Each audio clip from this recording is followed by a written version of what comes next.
So a very warm welcome everyone to the 2012 Mabo Lecture. Thank you for coming and helping us commemorate and celebrate 20 years of history in the making since the High Court decision of the Mabo case. I would like to acknowledge in the audience our Chancellor, Lieutenant General John Gray, AC, Vice-Chancellor, Professor Sandra Harding, the Head of Indigenous Australian Studies, Professor Stanley Nangala, Mrs Mabo, Professor Mick Dodson, AM, Chair of the Australian Institute of Aboriginal and Torres Strait Islander Studies Council, and other members of the Council in attendance, Professor Henry Reynolds, Associate Professor Noel Luce, Dr Ernie Houlihan, staff and members of the university, and members of the community. So just so you're aware, I need to let you know that we're video linking with our colleagues at our Cairns and Singapore campuses. Full house up there in Cairns, welcome to Cairns, and some members of, some colleagues in Singapore as well. Thank you for joining in with us. And two, just so you know, the session is being video recorded and it will be made available on the JCU website as soon as we can get it there. So now, before we begin the formal proceedings, I would like to invite Professor Gracelyn Smallwood to do the Welcome to Country on behalf of the Bintal and Wulgaroo Kabaki World.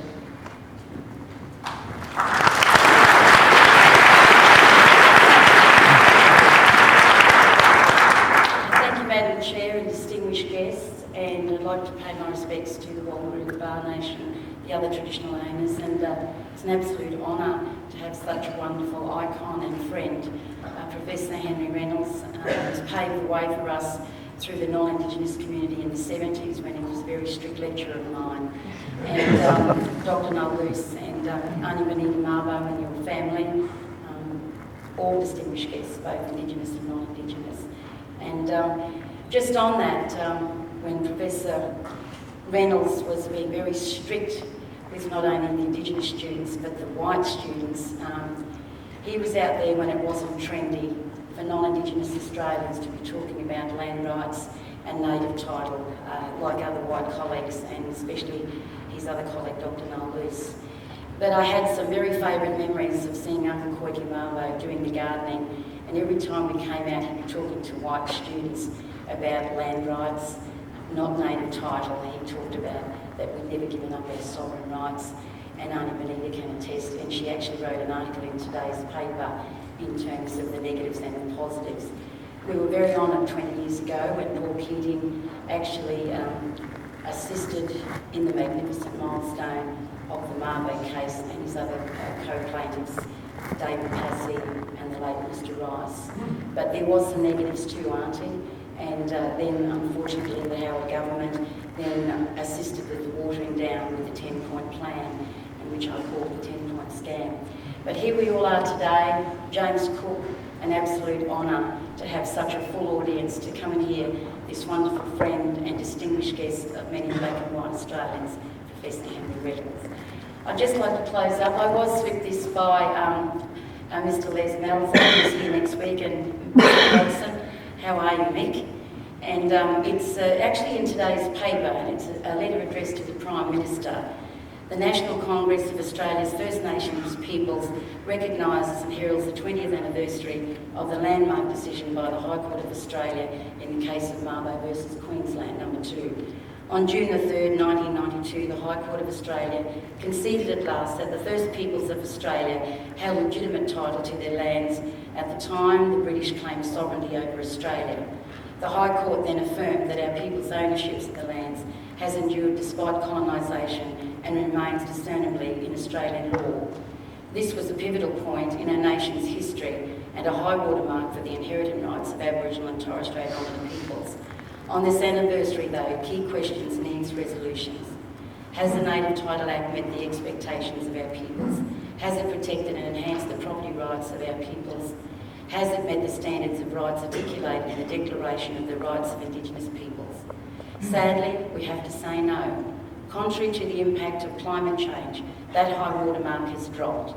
Solutions must be found to remedy and recompense the land rights of Aboriginal and Torres Strait Islander peoples that meet these standards and meet these expectations.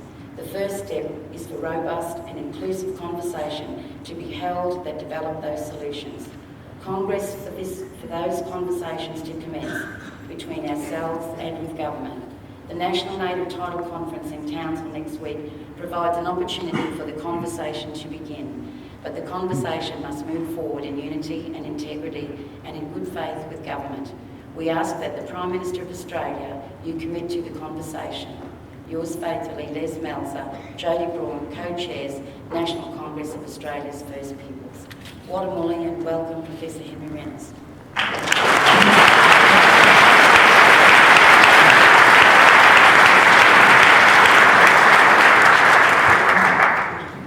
Thank you, Graceland, for your welcome to Bindal and Wallaroo country.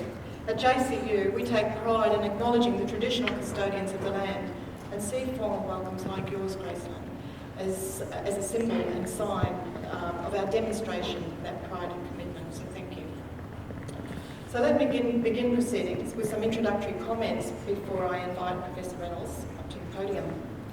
So we are very proud of our links with Eddie Koiki Mabo and our involvement with the Mabo case, which has been one of the most significant legal cases in Australian history. The Mabo versus Queensland case completely overturned the idea of terra nullius and challenged traditionally held beliefs about how our country came into being and about land ownership. In a historic moment, on the 3rd of June 1992, 6 of 7 High Court judges ruled that the Murrian people are entitled as against the whole world to possession, occupation, use and enjoyment of the lands of Murray Island.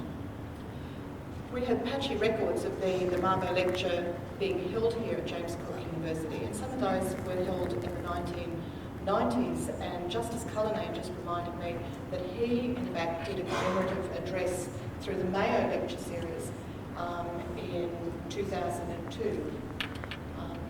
So we've lost a bit of the record of what happened then, but what we do know is that the commemorative lecture series was reinstated and reinvigorated as an annual event in 2004 by the Faculty of Arts, Education and Social Sciences, and that was done mostly through the dedicated work of Professor Sue McGinty. The Faculty of Arts, Education and Social Sciences is committed to providing a commemorative Mabo lecture every year, which is to be given by a prominent person who has made a significant contribution to contemporary Australian society. The lectures have been delivered. In 2004 it was Father Frank Brennan, then Hugh Mackay and Professor Larissa Berendt. In 2008 it was the Honourable Jenny Macklin MP, and this coincided with the naming of the Eddie Koiki Mabo Library and the launching of JCU's reconciliation statement. In 2009 it was Professor Moscano. In 2010, Professor Chris Sara. In 2011, Mr. Mick Gooder. And 2012 today, Professor Henry Reynolds. Mrs. Mabo has attended the lectures delivered by Father Frank Brennan, the Honourable Jenny Macklin, and she's with us today to hear Professor Reynolds.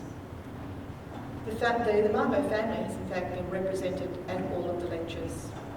This is the first time the lecture is being video linked to our Singapore campus. We're delighted that Professor Reynolds has agreed to deliver this year's lecture on the eve of the 20th anniversary of the Mabo Decision, especially given his friendship with Eddie Koiki Mabo. Today, in commemorating and celebrating the 1992 High Court decision on native title, Professor Henry Reynolds will deliver the Mabo lecture titled Mabo 20 Years On. Did it change the nation? We could have no more suitable person than Henry Reynolds to deliver the address today. As noted on your invitation, Henry is widely recognised as a leading public intellectual who has transformed the study of history in Australia. It was his work that destroyed forever the notion of peaceful conquest of Australia by Europeans and revealed the darker side of that history. His book, The Other Side of the Frontier, published in 1981, revealed the process of Australian colonisation in the 19th century from the viewpoint of the colonised. It was followed by many others, including Law of the Land, which investigated Indigenous land rights and the legal framework of colonisation. The work that Professor Reynolds and Associate Professor Noel Luce, his co-researcher and fellow historian at JCU, the work that they did with Eddie Koiki Mabo is seen as highly significant in encouraging Eddie to put forward his famous case for land rights over his native title of Mer. His friendship with Eddie Mabo, who was then a gardener at JCU, began because he sought him out in order to hear his stories. And Mrs. Mabo, I read your account of the support that your husband got from Henry and Noel in pursuing his case. In the National Indigenous Times just 2 days ago, you said that when Henry and Noel told Eddie that according to white man's law, he didn't have rights to his land on Murray Island, that Eddie got so wild that he started to read more about why they would say that. You also said that there were times when Eddie felt that the only people that he could talk to were Henry and Noel, and of course to you and to your children. A few other things about Henry. Some things that you may not know. Henry's one of our own. In 1995, he took up a position as a lecturer at the University College of Townsville, which by 1970 had transformed into James Cook University. He worked at James Cook University until 1999, when he left to take up a position at the University of Tasmania. Henry set up the Australian History program here at James Cook University, which is recognised as a world-class endeavour. In 1997, in recognition of his exceptional contribution to the advancement of human well-being, the National Trust of Australia named Henry Reynolds as one amongst 100 of Australia's living treasures. And this year, James Cook University recognised Henry Reynolds with an honorary doctorate honoris causa for his exceptional achievement and academic eminence in the discipline of history. This is the highest level of recognition that the university can bestow. So with that, could I invite you, Henry, out to take over here? And Henry is going to talk for about 40 minutes. He's not quite sure of the time. I'm sure everybody is eager to hear what you have to say. And you have also said you're willing to take questions at the end. Thank you.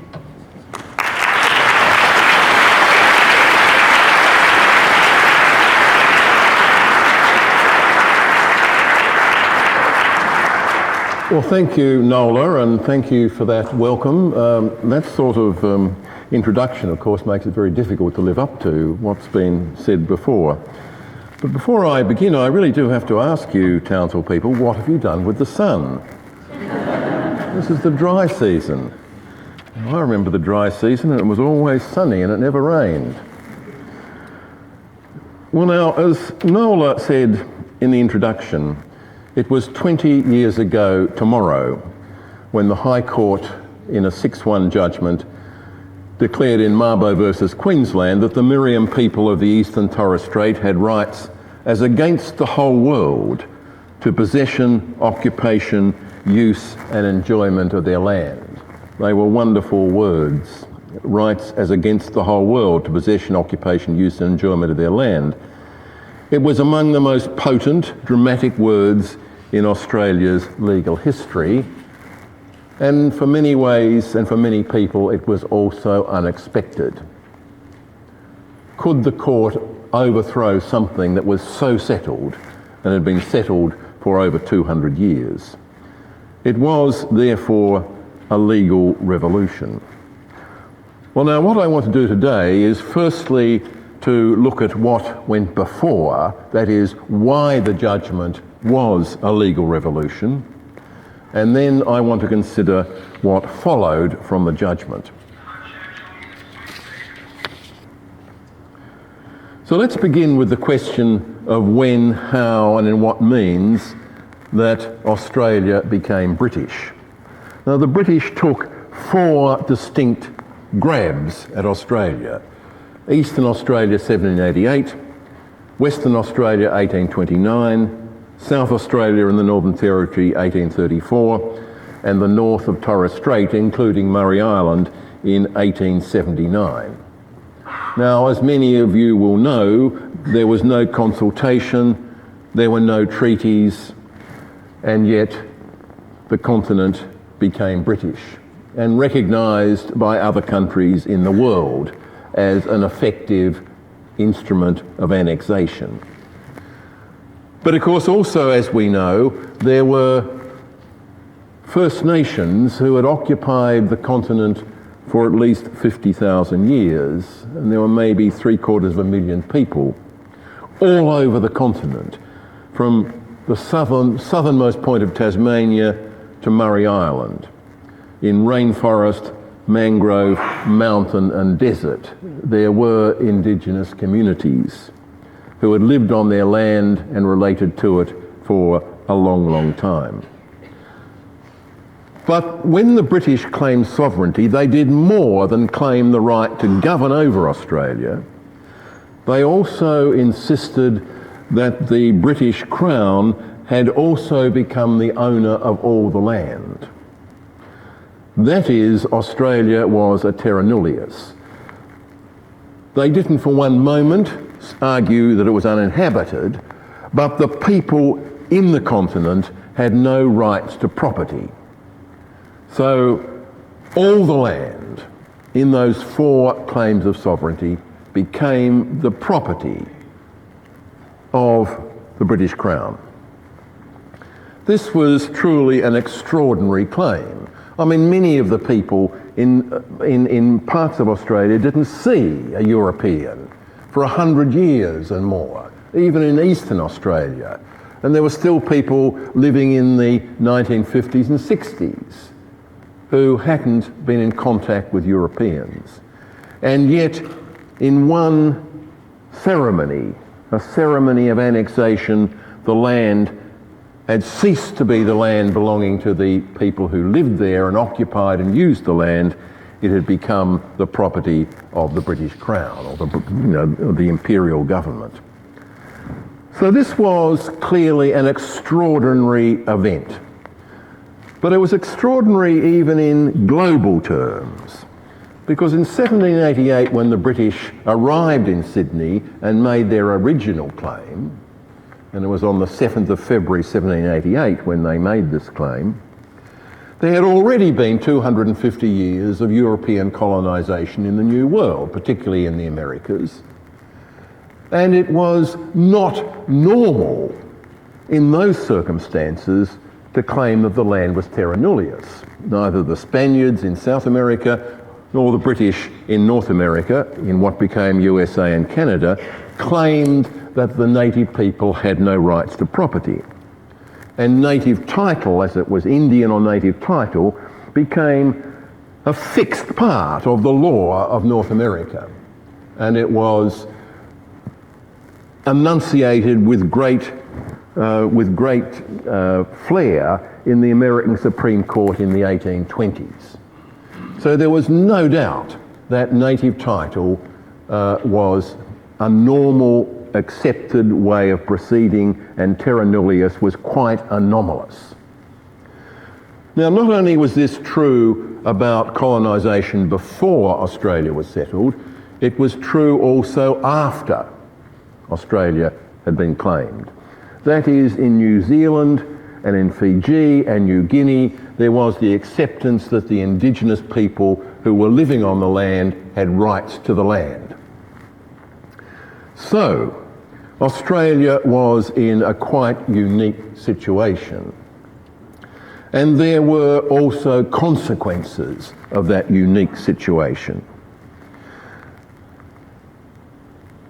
In North America, in Canada and the United States, because the Indians were regarded as the landowners, it was necessary to negotiate with them. It was necessary to learn their languages, to try and understand how their societies worked. And when it came to it, to gain land either by making treaties or by outright purchase. And this is what happened in North America before and in New Zealand later. But in Australia, there was no need to negotiate, no need to purchase, no need to learn the languages, no need to try and understand the society that existed here. The settlers were quite confident that they were moving out into vacant land that belonged to nobody. They were quite convinced that the Aboriginal people they met were trespassers on their land, and that when the Aboriginal people resisted this invasion, bit by bit across the continent, then they felt quite legitimate in treating them as thieves and trespassers, and if necessary, shooting them in the process. So there was always difficulties and problems and conflict over this decision to not recognise the property rights of the Indigenous people. And as I say, it was exceptional, even in the bloody history of European colonisation. But land rights became a modern political issue, particularly in the 1950s and 60s. It had two sources. One was the civil rights movement in the cities, and by the late 1950s, the Federal Council of Aborigines and Torres Strait Islanders had put land rights at the top of its agenda. But it also came from the remote parts of Australia. One of the first people who demanded that they should have the right to decide what happened on their land were the Yolngu people of the Go Peninsula, who in the 1960s objected to part of their reserve being put aside for an aluminium mine and smelter. They sent a famous bark petition to Parliament, demanding that their rights to their land be respected. When this was received and people thought what a wonderful, pretty thing this was, but it made no change. So they took the first land rights case to court, to the Supreme Court of the Northern Territory, and they lost. The judge in that decision, the Gove land rights case, said, yes, I understand these people have always lived on their country.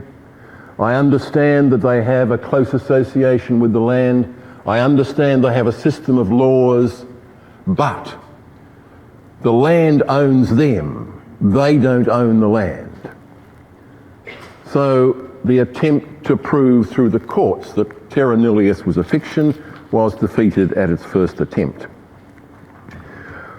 Well then, a good deal happened subsequently, as no doubt many of you will know.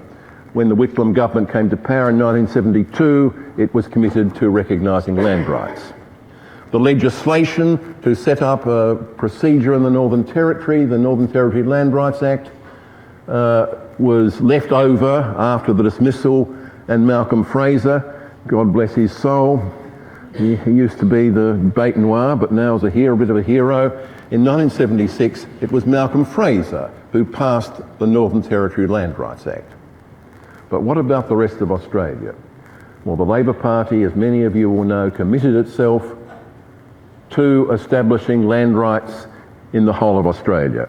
And if I remember rightly, Bob Hawke said that in one of his election speeches in Townsville, under the City Hall building. And so it looked as though the politicians were going to do the right thing. But as many of you will know, a massive campaign by the mining industry, remember them? A massive campaign by the mining industry and by Brian Burke in Western Australia meant that the Hawke government decided it was all too hard. And so they gave up all attempt to put forward land rights. And so it appeared that the initial push for land rights had come to an end. But unknown to most people in Australia, there was a movement afoot that was going to be of dramatic importance, and that had begun in Townsville. And as we know, Mabo, Rice and Passy were the three people who eventually took the case to court. But it came very much out of the experience of Eddie Mabo in Townsville. Now, many of you may not realise that he had been in Townsville he'd been in North Queensland since the early 60s. Before that, islanders weren't allowed on mainland Australia. He came eventually to Townsville and established his family here and became very much involved in what could be called civil rights issues. That is, the position of Indigenous people in North Queensland and particularly in Townsville. So he was concerned with discrimination, much of which he experienced himself. He was concerned with housing, employment, education and the arts. So this was his initial passion, to achieve justice for Indigenous people in Australian society and in particular in Townsville. But his attention turned back to his beloved Murray Island. And this is a development which both Noel Luce and I were involved in. That is when Eddie was working in the garden in the university grounds and planting taro down by the river that no one knew about.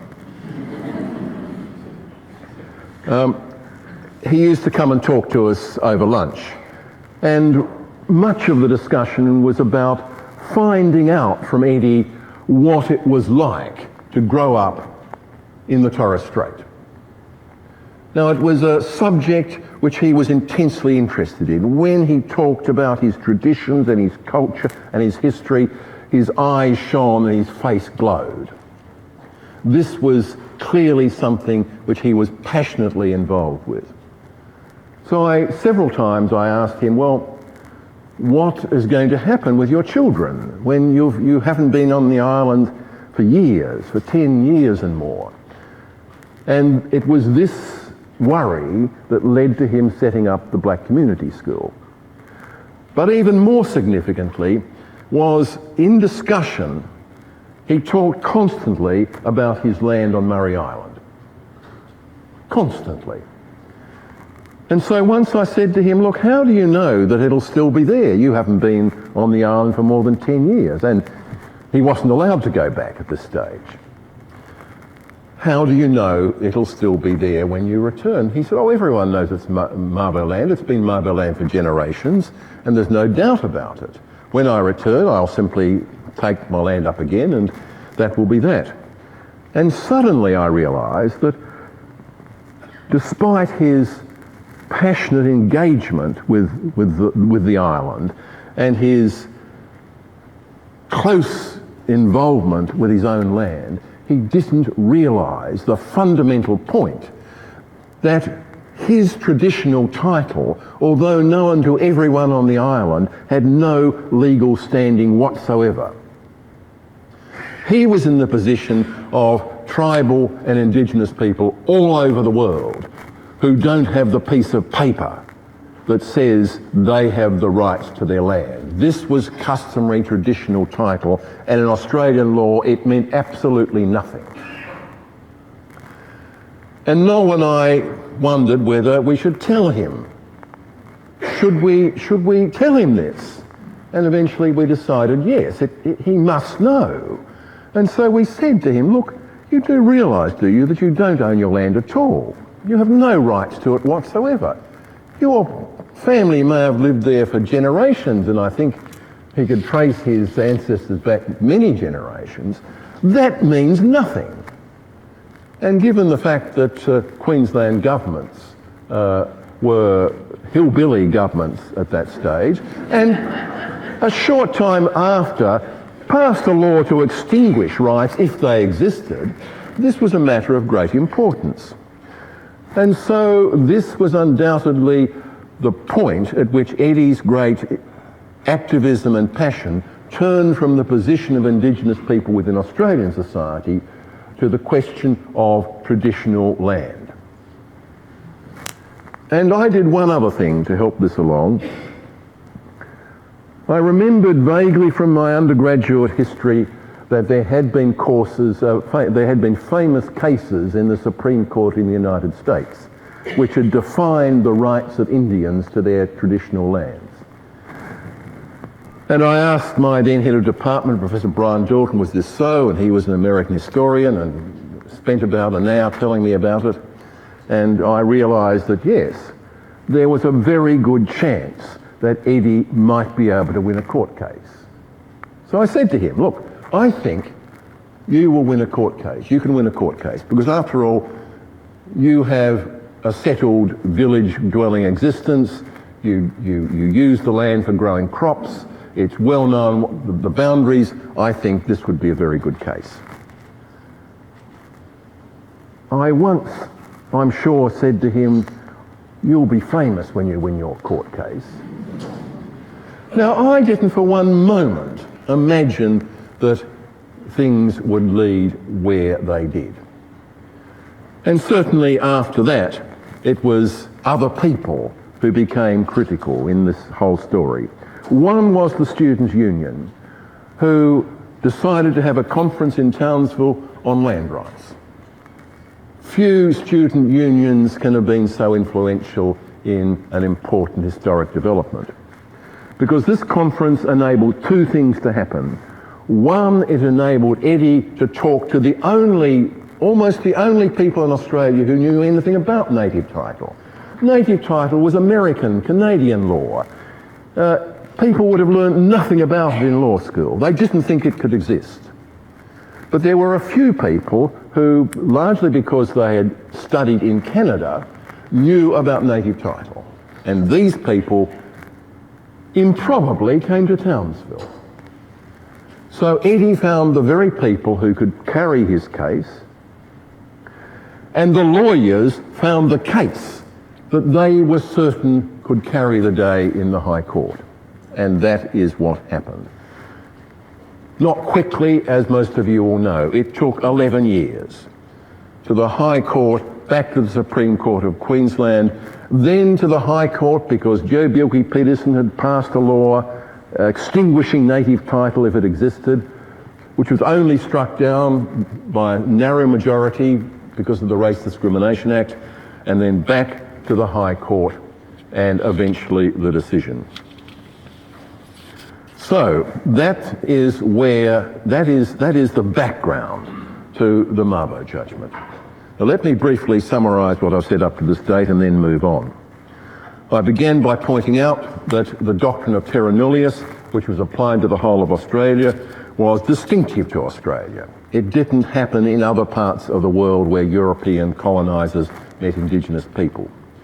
But it was so secure in Australian law. It had been Australian settled law for 204 years. It also had the backing of the Privy Council in London, which up until 1986 was the Supreme Court for Australia as well as for Britain. The view was the Aborigines in particular were too primitive to have any claim on their land. This led, as I pointed out, to a great deal of frontier conflict, and then it became the subject of modern politics, both urban politics and movements coming from the remote parts of Australia, from the land of the Yolngu and eventually from the land of the Miriam people. Well, let me just have a brief drink of water and then we'll move on.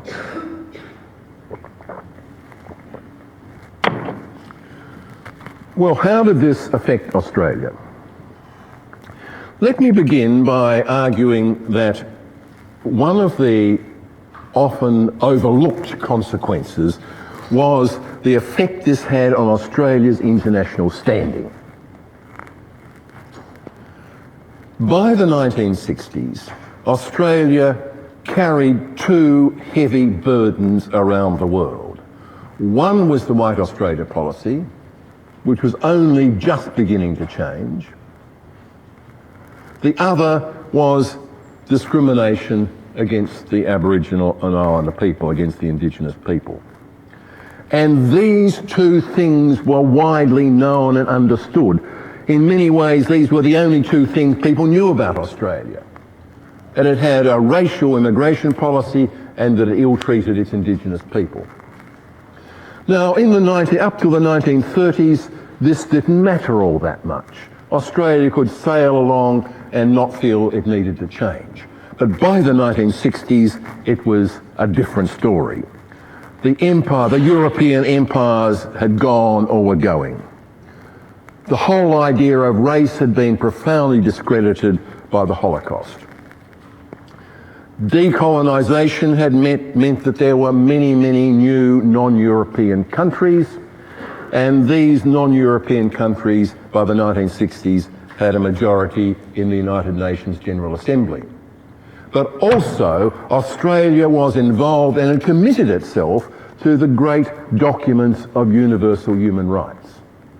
So Australia had to change or it was going to end up a pariah like South Africa. So Australia's standing in the world was greatly influenced by the changes to white Australia, but certainly also by the Mabo judgment. I can remember Gough Whitlam saying that when he was tramping around the world trying to get support for Australia to hold the Olympics in Sydney, he said, one of the most important things I was able to say was that we've now passed a law which recognises Aboriginal title in Australia. And he said that was very widely accepted and appreciated. But in terms of international standing, there was also an effect in what is known as the Fourth World. That is, the people, the tribal and indigenous people who live within nation states, who live uncomfortably in nation states, who are often in the situation of having no secure title to their land. Now, the Mabo judgment was a beacon to many of these people, and they came to hear about it in all sorts of ways. I can tell you 3 stories to indicate this.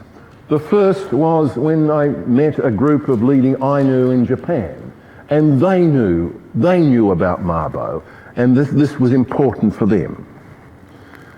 I met an old leader of the Mapuche Indians, Chilean Indians in Santiago, and when he talked about Mabo, he had tears in his eyes. He couldn't imagine that indigenous people could regain some of their land. And then there was the night when I was at a party. I don't remember where it was or even when, not that I was drunk, I just can't remember.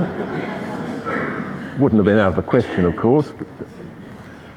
And suddenly into the gathering came a group of people, black people, dressed in the most extraordinary way. They were dressed very formally in the top with suit coats and ties, and at the bottom with traditional dress, both men and women, young people, and they swept in. And of all the people I've ever met, you have to say these people had extraordinary charisma. And I thought, who are these people? And these were the Maasai from Kenya, who had come to Australia because they knew about the Mabo judgment.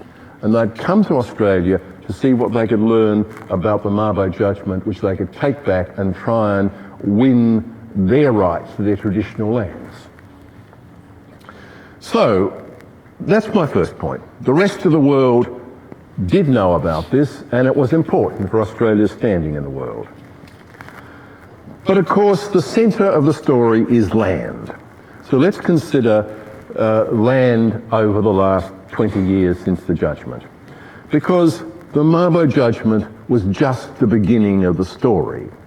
That is, because it was so revolutionary, and because the judgment was regarded as so strong juridically, and because it was a 6-to-1 majority, it carried great power, and it was obvious that this was not going to be overturned.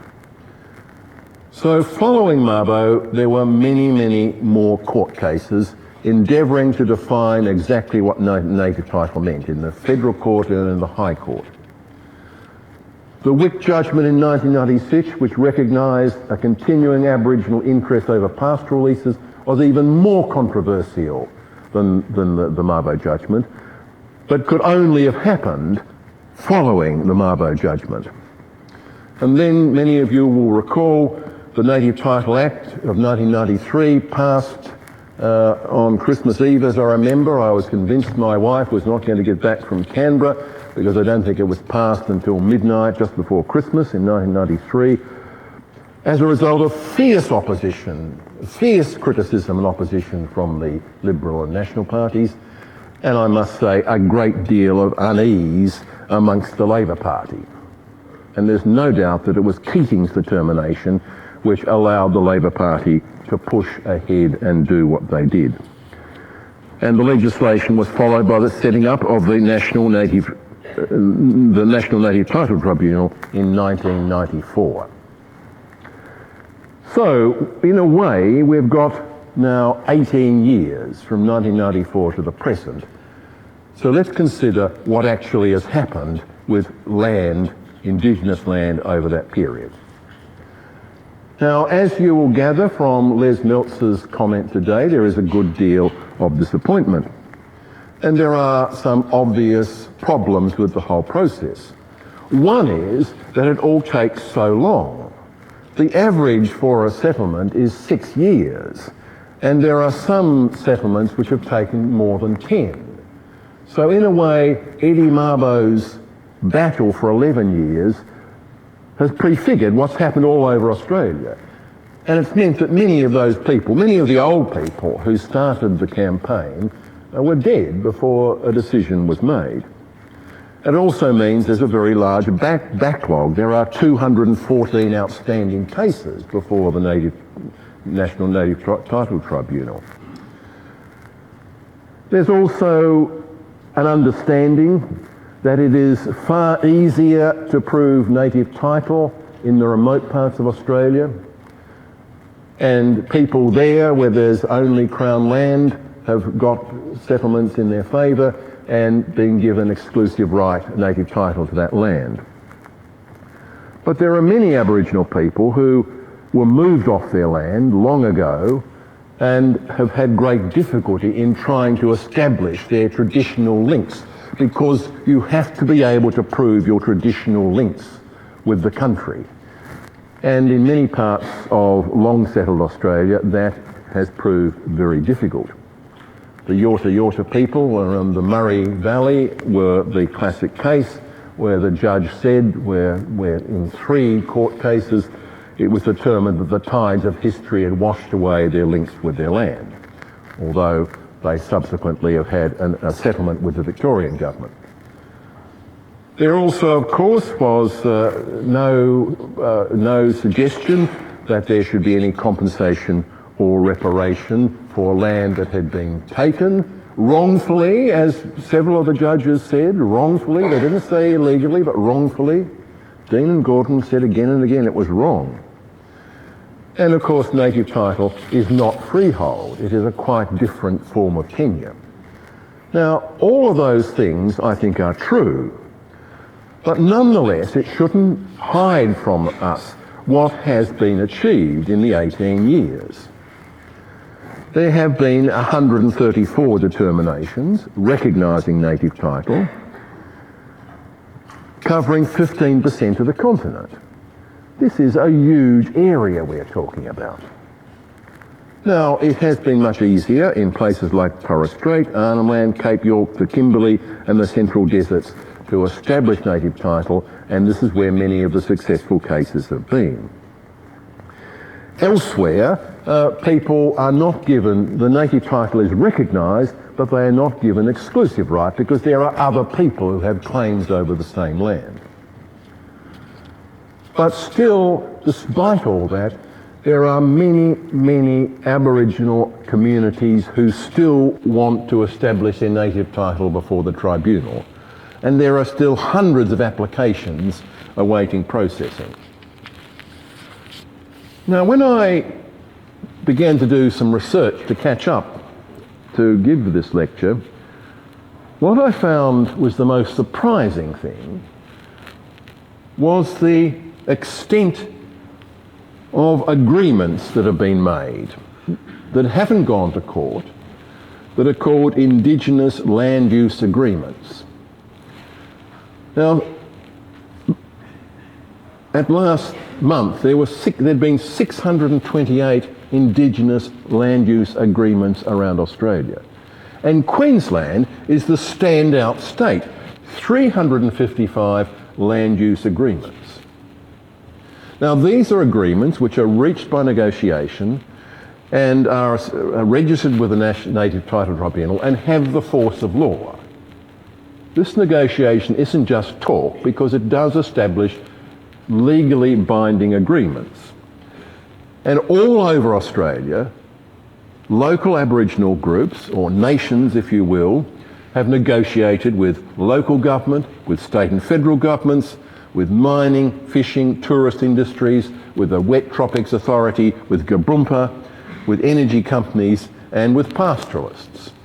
Each one has been different and distinctive. Each one has some have been quick, some have taken years, Some have taken many, many meetings because there are so many other stakeholders. But nonetheless, these agreements have been reached. Now, I think this represents some important issues. Now, firstly, there's no doubt that these land use agreements, remember 600 of them, does indicate a widespread acceptance of native title. Now, so many of these agreements aren't in the cities, aren't in the liberal leafy suburbs, but out there in regional and remote Australia. So there has been a widespread acceptance of the existence of native title, a recognition that people indeed are the original owners of the land, respect for those people as people of the First Nations, and an understanding that their ancestry reaches back for hundreds of generations. And I think even more importantly is this point about recognition. At last, people are respected and recognised as the traditional owners of their country, even if the negotiation ends up with them only having some say on the way that country is changed and developed. And above all, it meant that all over Australia, Aboriginal people for the first time could sit down with government, with industry, with all the other players as equals, as someone who had something to bring to the negotiating table. They were not there to receive charity. They were not there to receive a gift from the white fella. They were there because they had their native title, either accepted or presumptive, which they could put on the table and negotiate with. And that, I think, has been a very, very important development. Well, now, I'll just summarise again briefly and then conclude. This section, you'll remember, began with the situation that followed the Mabo judgment, that this was important for Australia's international standing, both in the world generally, but also among the people of the Fourth World. That Mabo itself was just the beginning. There had to be much further, there had to be legislation, the establishment of a tribunal, and numerous court cases all over Australia. Many people have been disappointed with the results, but there have been many success stories. Among those who have received their native title, it's been accepted, and because there have been all of these land use agreements. Well, what would Eddie Koiki Mabo think about all of this? I'm probably not the person to say, but let's try. There's no doubt he would have been delighted by the success. I think he was always confident that it would be successful. He was so convinced himself of the justice of his case, he felt that justice must prevail. And in a way, that was the most extraordinary vote of confidence in the Australian legal system. Many Indigenous people said, no, it's no use. They will never change. Eddie said, no, our cause is just and eventually it will prevail. And so not only now do the Miriam people have native title over their islands, all the Torres Strait Islands are recognised as held under the native title, both populated and uninhabited. There are non-exclusive sea rights over many parts of the offshore territory around Australia, but particularly in the Torres Strait between Cape York and Papua. Eddie would have wanted to go much farther. He wanted to push sea rights, but they said, no, look, just stick to the land for the time being. He also always believed that the Torres Strait should be self-governing and autonomous. And I often discussed with him the situation of Norfolk Island and Christmas Island and Cocos Island. These are territories, they don't belong to the states. and therefore they have a degree of self-government that doesn't exist for people living within the state boundaries. Norfolk Island was given self-government in 1969 by the Fraser government, and the whole Parliament agreed they should govern themselves because they had a valuable way of life that must be preserved. Now, it is that pattern that I think Eddie was wanting and expecting. And I notice, although these things don't get reported in the far south, that in a recent meeting, while there was still a Labor government in Queensland, Premier Bligh and the Cabinet was in Torres Strait, and she promised that she would pursue the matter of the self-government and the territorial rights of the Torres Strait Islanders, and wrote to the Prime Minister suggesting that this should happen and that a referendum should be held. So Eddie would be delighted with what has been achieved, but he would still have wanted more.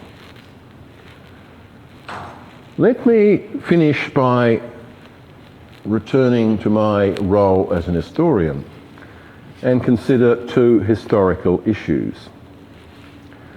Now let's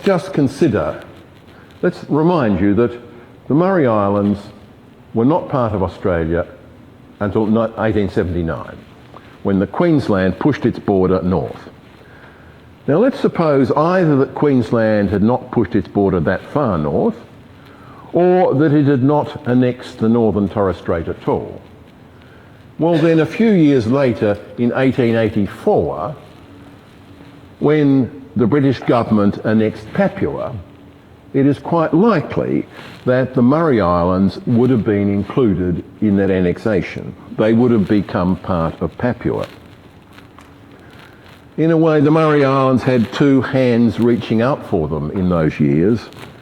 The hand of Queensland from the south, where there'd been no recognition whatever of Indigenous land rights, and the British hand reaching towards the Torres Strait from Fiji, where land rights had always been recognised.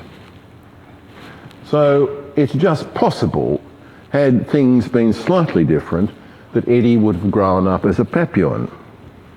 His land rights would have been absolutely secure, but I'm quite sure that he would have been one of the young nationalists who were pushing for independence, and he may well have ended up being a prominent politician in the new nation. Well, let me finish by considering, given that this above all is the overturning of terra nullius, just to remind you the terrible cost of terra nullius. Now, all of these negotiated agreements, the 600 negotiated agreements of the last 18 years, are agreements that could have been reached in earlier times. They are the sort of agreements that were reached in Canada with the Indians and with the Maoris in New Zealand, because the legal situation was different. So let's just look at two settlement stories. One with terra nullius, the other with recognition of native rights. And my two settlement stories relate to Western Canada and Queensland. That is Canada between the Great Lakes and the Rocky Mountains, the Great Prairies. Now, these two places were settled at much the same time, between 1860 and 1890. Similar people, i.e. British immigrants and old colonists from the more settled parts, they had the same sort of government, they had the same sort of laws. It would be hard to find two societies closer together in so many ways. And yet the settlement of Western Canada took place as a result of signing treaties. They're called the numbered treaties, and there was no violence at all. There was a rebellion of the Métis, but that's another story. There was no violence in the process of settling the Western Plains. It was done by treaty, and those treaties still exist. With Queensland, when there was no recognition of native title, there was great violence. Possibly 20,000 deaths and more resulted from the conflict on the frontier. Now, there's no doubt in my mind that wasn't because the settlers in Queensland were all that different from the settlers in Canada. It was the very nature of the legal system, and above all, the terrible cost of terra nullius. So let me now conclude. Mabo, Passy and Rice took on the mammoth task of changing a law which appeared beyond the reach of amendment or appeal, a law which had been central to the Australian legal system for 200 years with terrible consequences. So their struggle was not just for justice for the Miriam people, but for all tribal and traditional people all around the world. In achieving their extraordinary task of discrediting and rejecting terra nullius, they saved Australia from itself. So thank you very much.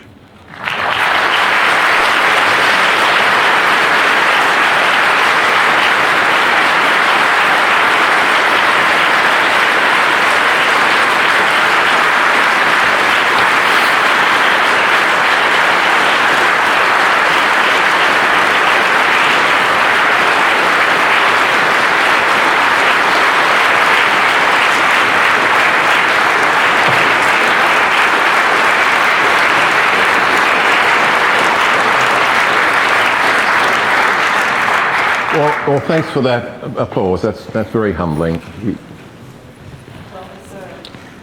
We're going to take some questions. Yeah. And you'll note that when we started with seeing full around people there, but the room filled up as we speak. We have one of our colleagues in Singapore who've joined us. We'll go to Cairns first. Any questions from Cairns?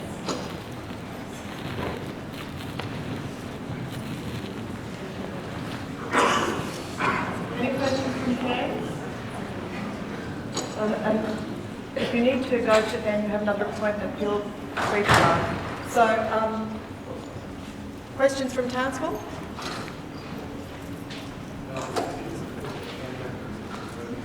Yep, over here at the Lynn, microphone over here.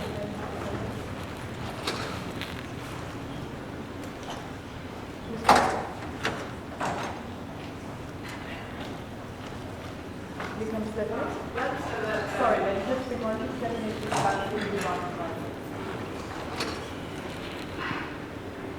I just have a comment about the Indigenous Land Use Agreements or agreements for referring to today. Just in a personal thing with the native title with our around Gladstone, which is a really controversial area at the moment. Whether we renege on signing a new particularly with our LNG or LNG, we run the risk of the state government stepping in and taking the land office and reselling it for millions of dollars and we don't get a cent out of it. So I'm sort of a bit wary about this whether it's a positive thing about having viewers to deal with. Yeah, look, I can understand that, but I just think that so many communities have gone into this process, have negotiated and have gone through it, that it's difficult to say. I mean, it's not for me to say they've made mistakes. It's not for me to say you shouldn't have made this agreement, because so many of them have done so, and it looks to me as though there will be more and more.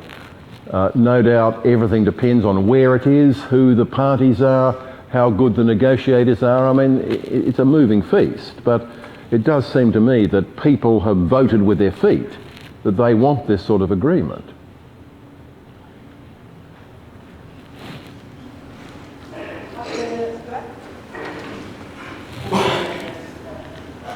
Go run faster, Stephanie. She better take her shoes off. Hi, Professor Reynolds, Lisa Storyline, IATSIS. Just echoing the point that was made about Indigenous land use agreements, I think there is, as you say, real positives in the way that entitlement has been recognised and accepted in the Australian community since the Mabo Decision. But I think that recognition is partial. The Indigenous land use agreement is one example where Indigenous people don't have the right to say no, so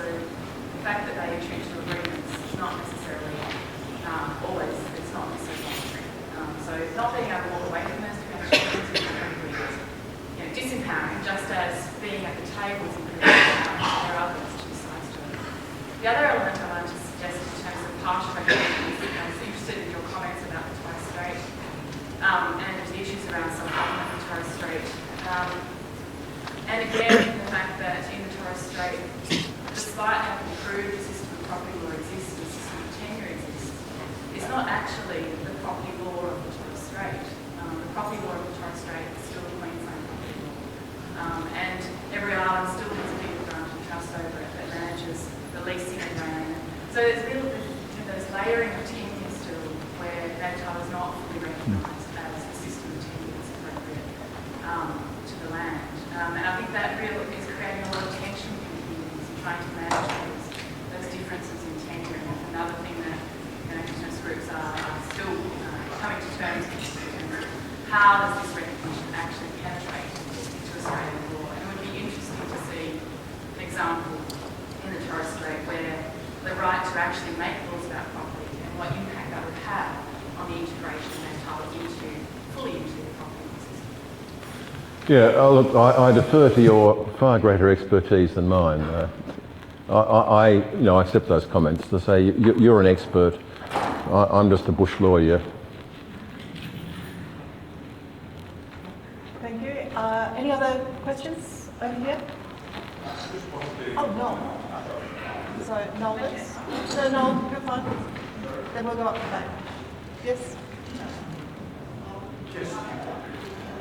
Just to bring out a point of history, and that is the importance of the Canberra Treaty Committee in this, because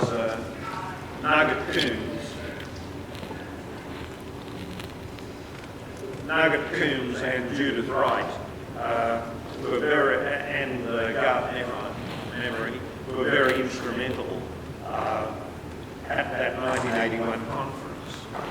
And there existed in Townsville at the time a separate organisation called the Townsville Treaty Committee, and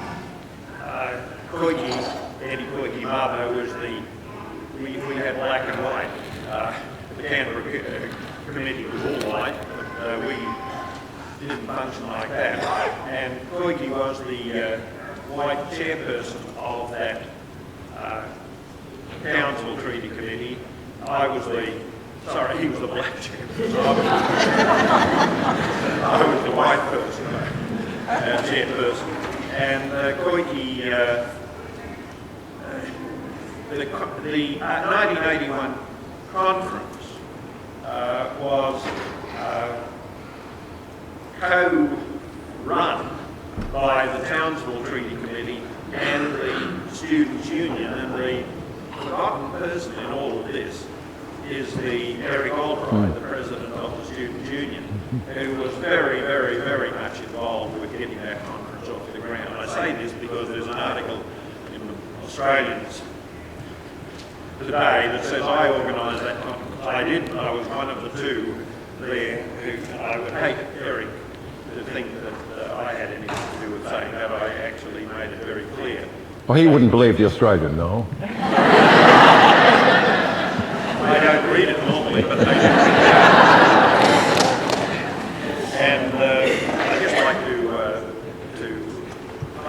make clear that the Students' Union was very instrumental indeed in getting that 1981 conference off the ground. But the other thing is, Koiki took the opportunity of giving his paper at that conference, spelling out very clearly how land rights was inherited in Murray Island. And Garth Emery and Judith Wright and Naomi Sharp and others actually were looking for a trial case to take. And at one stage there was Yarrabah, and then someone critical, Yarrabah, died. And so the focus then became on Murray Island. So I'd just like to bring that mainly to say I wasn't the only organiser of that conference. No, I mean, yes, that conference was clearly, so important and just at the right time. It was. I had no idea that they were thinking about Yarrabah, but obviously the Murray Islands were the perfect case to take to the court. The fact that Kneipp and Judith and the others were there. Yes, and very influential people. Yes, and they were crucial in getting cooperation with Koiki to launch the case. Thank you. There's somebody right at the back. A couple of weeks ago, I attended a leadership program here that was held for the retired body corporates, the group of British owners that have terminated the economisation. At that meeting, one of the issues about compensation. One of the issues that we have not getting compensation is that we were told at that meeting that if the tribal court aren't able to manage their affairs or administration funds or whatever, that the title will then be handed back through the government via the indigenous land use, INC use.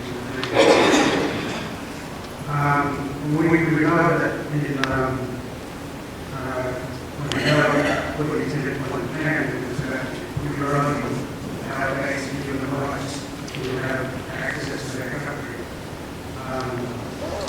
And since then, it's been rights, basically the rights of the land, and as continually getting eroded, the benefits are told to move further and further and further.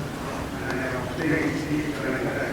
We want a great determination, a number of years ago. But also, we still have to realise that our rights are also being, that we gain through this action has also been eroded away as well. Why don't we have the chance to actually stand up and be standing up in Australia, being standing up and being firm, keeping, giving basic human rights to us on a general level as well, as well as with our land, because we need those rights as well, because if our basic human rights are being taken away, again, through race, and all that, because Australia is still a racist country, because it's had those history of the white Australian population and so on. When are we going to start to discuss those issues that where our rights are being continually eroded away? Look, that's a very important question. The critical point is when you make it again a prime national issue. You know, and until recently, I mean, for a long period, there's scarcely been a national Indigenous movement. You know, and this is one of the things perhaps that's happened with native title. People have gone back and identified with their own nation, but where is the political movement?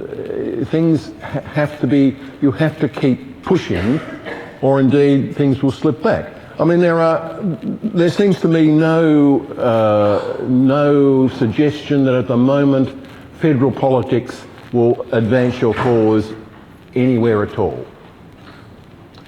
But there is, and this was the importance of the Mabo, the decision being made by the High Court, and also by the fact that the Race Discrimination Act is clearly protective of your property rights, because the one right the Constitution has is the right to compensation for your property. And so that applies to everyone because of the Race Discrimination Act. And so there are still strong legal forces there, but of course the struggle isn't over. but you've got to get up and struggle again. And I don't see much illustration of that at the moment. Someone just behind you just asked if they could ask a question. We're going to have to maybe ask two, and Henry, would you be happy? We're going to go outside and there are refreshments. Yeah. So people could stay and ask you questions outside. Oh, okay. Thank you. This is not a question, Henry, but you would agree with your last statement that the mining companies would, in working with governments has really got that power to suppress people from a political movement. A lot of people have become very conservative, black and white, and not game enough to speak out on because they'll get their funding removed from them, so you can't burn the hand that feeds them. And I'm very pleased as a political activist for 44 years that someone as prestigious as yourself has said, you have not seen a political movement because the mining companies were the key source that watered down the Native Title Act under the Howard government. They're becoming twice as powerful now in every institution across the board, both black and white, and people are afraid. So they start to get rid of people that are very outspoken, both black and white. I'm just asking if you agree or disagree with that, Professor. Well, I mean, there are more young Indigenous people now with higher education than ever before. And yet I don't see all that many of them who struggled like you people did, like Eddie did. I mean, after all, these early movements were done with people with no government money. They'd hitchhike across the country and sleep on floors. And I've often said to people, why don't you start a national movement? Oh no, that'd cost too much. They have come to depend on finance. And you will never achieve anything if you depend on government finance. You've got to support yourselves. And there's many, many international things and various non-government groups that would fund such it.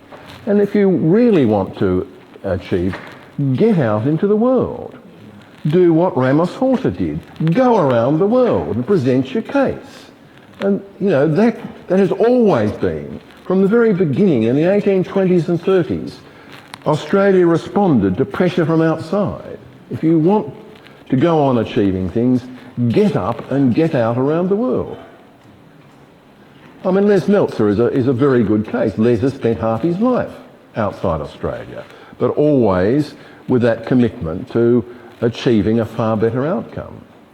You've now got the Declaration of the Rights of Indigenous People, although that's obviously been watered down terribly by the nation states, but at least it's a good start.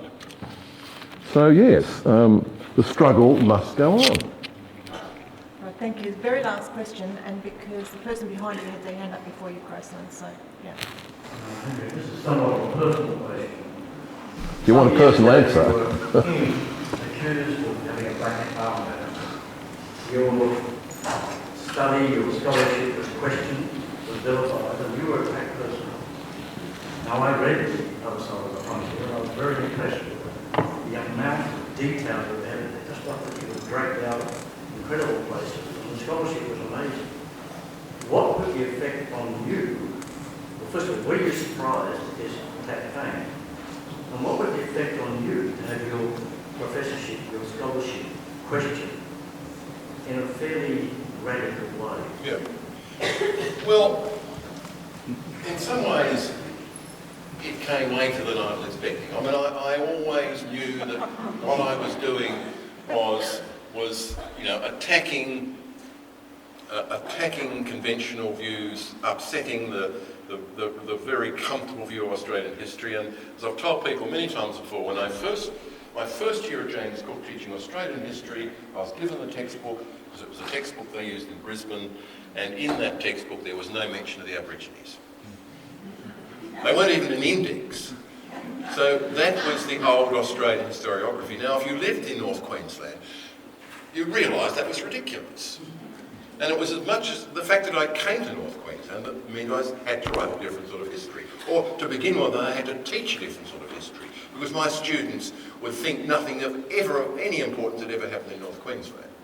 So that got me into the looking at Australian history in a different way, because I lived in a different part of Australia. Well, yes, of course, that attack, which was very, very severe and enormously fanned by the Australian, what was disturbing. I mean, it didn't stop me sleeping, but it woke me up in the middle of the night. But remember, I was married to a politician who in so many ways had always experienced attacks. So because we'd been in public life for so long, it was much easier for me to take it than people who had just been quietly working away in the ivory tower. I mean, I was used,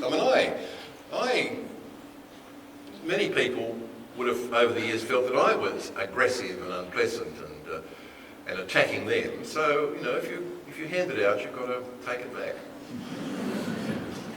Does Margaret know that you're married plus yes?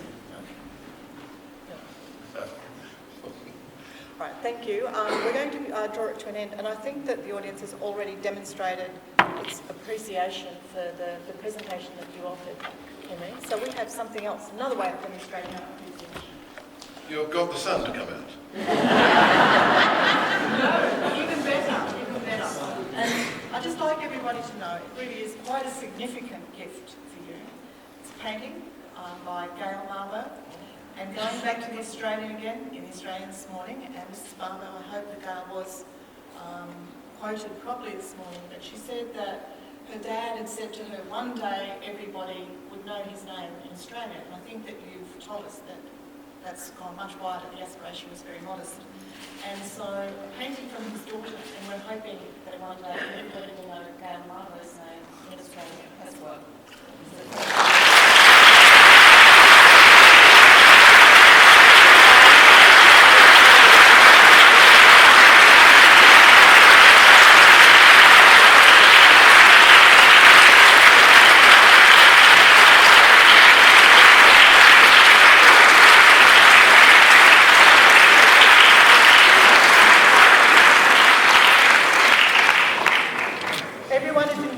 Join us outside for refreshments. Those of you who didn't get a chance to ask Henry a question might ask him outside.